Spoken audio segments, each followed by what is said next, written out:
So it's that time of year again where One Book July challenge comes out, and this year I'm actually showing you how I'm participating.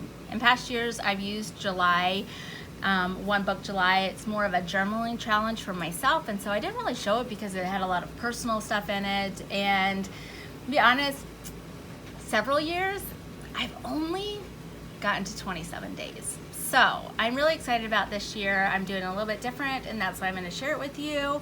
If you want to follow along, you're more than welcome. You can click the link below and it'll show you quite a few different people who are doing it, showing it, and encouraging to keep on doing it. So you can hear all about One Book July from them.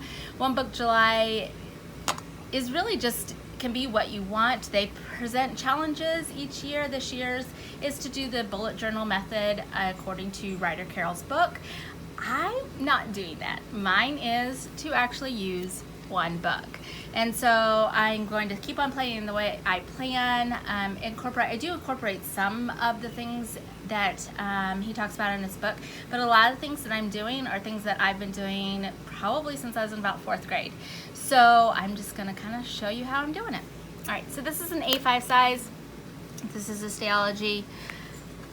I went ahead and tucked the cover. Inside this cover, I have this. This is a little pocket that carries some confidential information that I don't want anybody to see, and then just little things that I know I need to take care of are right there.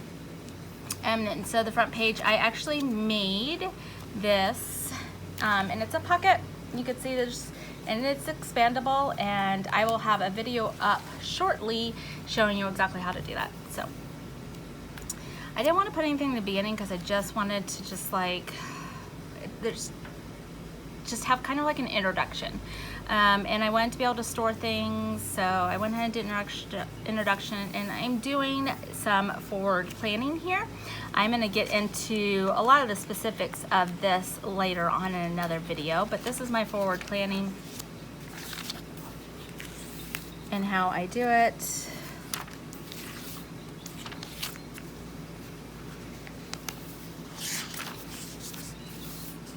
And this is going to be my "Wouldn't It Be So Cool If" page, just to jot down my dreams, things like that.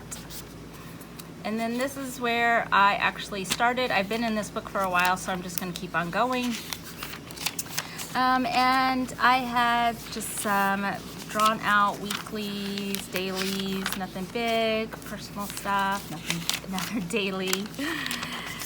Dailies, a weekly, information about garage sale, another weekly. So this is my medicine information, and there's a whole another section here. I had this week here, and then this is where July is going to start.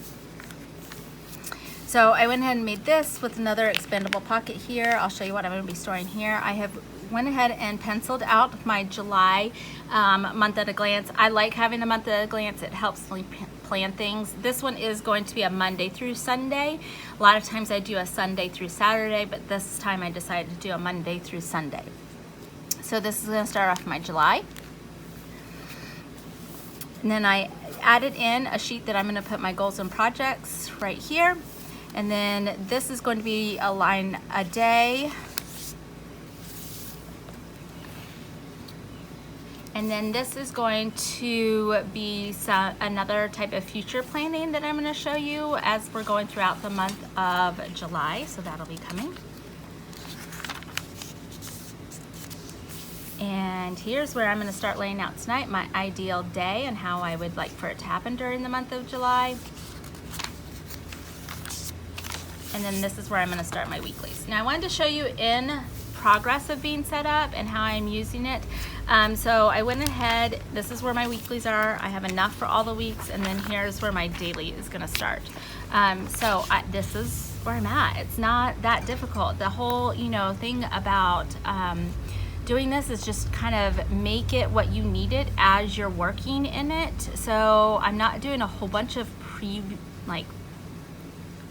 working ahead. I may go ahead and lay out my weeks, and that's because I am utilizing this new download that is available in the shop right now, and it is actually an entire sheet of all of these where you can print them onto clear label paper and then cut them out. They are 4 millimeters distance, so if you're using a 4 millimeter grid, they will work. I have not done a 5 millimeter or 6 millimeter, but we will very soon.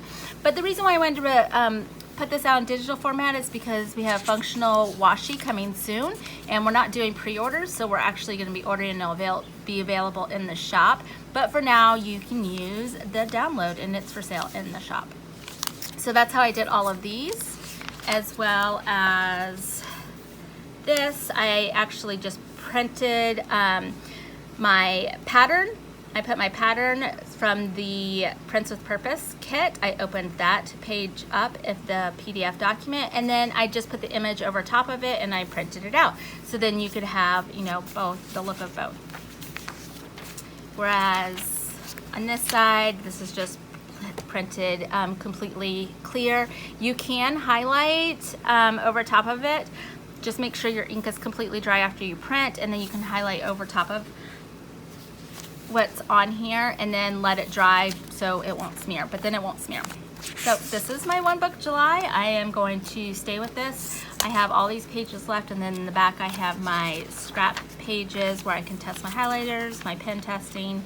My kids can draw with me, and then I will actually have my index in the back of my book instead of the front of my book, because I feel like this could change so much. And what if I needed 3 sheets of index instead of 2? I just wanted to start it back here. So I'm actually gonna start my index going from this way. So we'll see how that goes. And then in the back, I just added another sheet. I actually just covered the sheet that was in here, and then this is vellum on the back, and I added one of our large clear pockets that has the paper clips on it, and the pen loop that was in March's doodle box, which I believe are still available on the website. And then this here, I've had a lot of people ask me, this is just, I took an A5 divider that we offer, and I cut off the tab and rounded my corners, and this is what I use as my writing board. So I'll go wherever I'm gonna be at,